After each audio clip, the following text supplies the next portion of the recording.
Sparta, home to the fearless Spartans.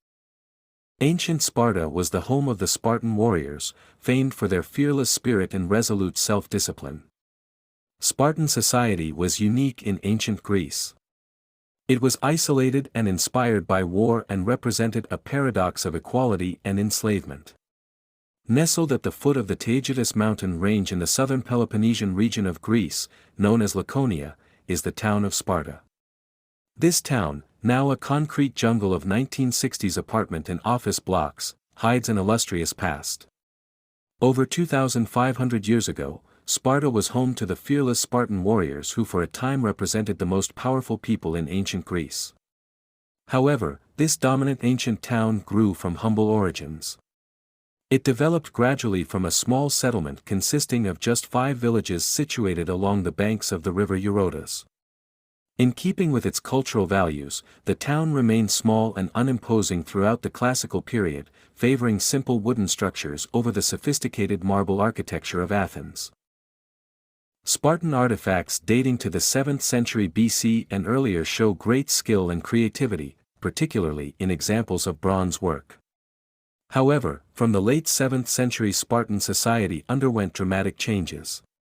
A new ethos was introduced which encouraged equality among citizens and unwavering loyalty to the state. This inward focus meant that Sparta soon became an isolated city-state, which rejected imported luxuries. The mountains surrounding Laconia facilitated this isolation and enabled the city to cut itself off from the rest of Greece. One of the many consequences of this separation was that trade routes were shut down and imported goods gradually ceased. With no external creative influence, the quality of Spartan craftsmanship suffered greatly and, arguably, never fully recovered. Spartans believed that these social changes were introduced by a lawmaker named Lycurgus. Lycurgus is a mysterious figure and no definitive details about him are known. Many historians surmise that there was a leader who implemented radical reforms at some point in the 7th century BC and that he gradually developed into a figure of legend. Lycurgus' reforms affected all aspects of Spartan society, including the structure of the governing bodies. A system of government developed which consisted of 2 kings, 5 leading magistrates, known as ephors, a council of 30 elders, known as the Gerousia, and an assembly of male citizens, known as the ecclesia. This system was designed to promote fairness and decrease the possibility of one man gaining a position of absolute power. Sparta was unique in ancient Greece for being a society that enslaved fellow Greeks, mostly from the neighboring region of Messenia. These people were known as helots and their mass enslavement was crucial to both the success and eventual failure of Spartan society. 670 BC saw the outbreak of the Second Messenian War between Sparta and Messenia. After 17 long years, Sparta was finally victorious and soon made the entire population of Messenia into state-owned slaves or helots. The helots were primarily tasked with working the land and providing produce for Spartan citizens. This, in turn, freed up time for male citizens to train in the art of war. One major disadvantage of this mass enslavement was that the population of Sparta became heavily disproportionate, with helots outnumbering citizens by 20:1. Fear of a helot rebellion quickly grew and so a policy of brutality was implemented in order to keep the slave population in check. At the start of each year, the war would be declared on the helots and they could be legally hunted and killed by citizens for a set period. However, it is also worth noting that, unlike slaves elsewhere in ancient Greece, helots were allowed to marry and form family units. They were also allowed to keep a proportion of their produce and worship the gods. Women in ancient Sparta had a far greater level of independence than women in any other Greek city-state. This may seem strange at first for such a conservative and inward-looking society. But female independence was built on the idea that freedom led to good physical and mental health and this, in turn, led to healthy women bearing healthy children. The production and maintenance of the population of citizens were crucial to Sparta's survival. As a result, girls were brought up to be physically strong contributors to society.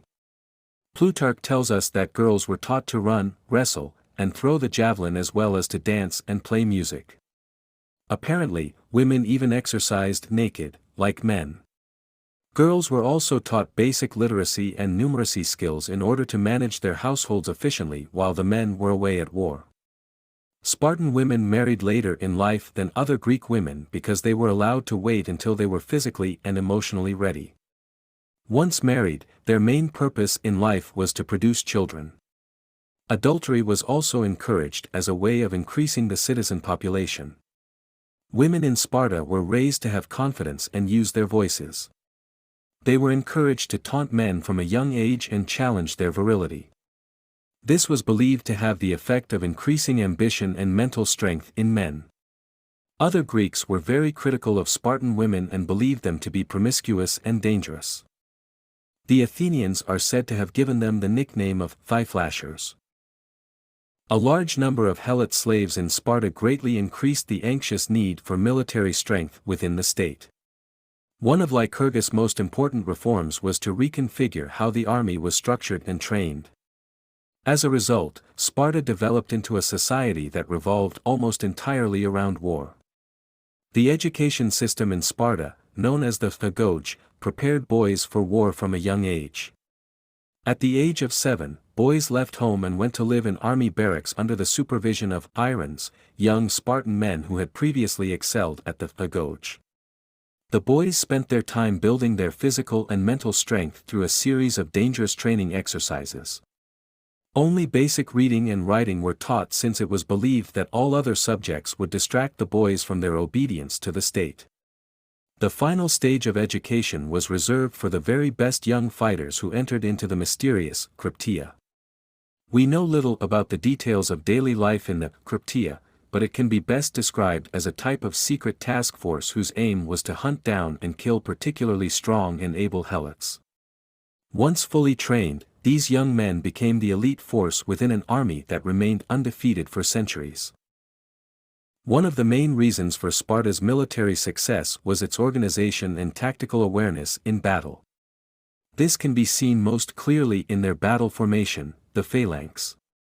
The phalanx was a rectangular formation, which lined up the men and their weapons so closely that it was impossible for the enemy to penetrate their lines. Spartan military equipment was simple but effective. Each soldier, known as a hoplite, carried a shield, a spear, and a sword. These were shorter swords than other Greek examples since the Spartans favored close hand-to-hand combat. The hoplites wore a simple woolen cloak, dyed red to hide any bloodstains. Interestingly, they also wore their hair long to give them a larger, and therefore more frightening, stature from a distance. The Spartans were famously relentless in battle. If an enemy force began to retreat, the Spartans would pursue them until they had been captured and killed. To surrender in battle was a fate worse than death for Spartan soldiers. There was a well-known saying which Spartan wives and mothers said to their sons and husbands as they left for battle: "Return with your shield, or carried on it." At the beginning of the 5th century BC, a war broke out between Persia and Greece. The Greek city-states came together as one to repel a mass invasion led by King Darius of Persia.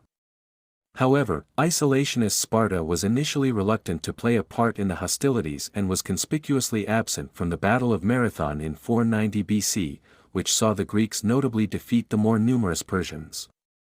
In 480 BC, the Persians, now led by King Xerxes, launched a second invasion of Greece. The vast Persian army was soon marching its way southwards through Greece.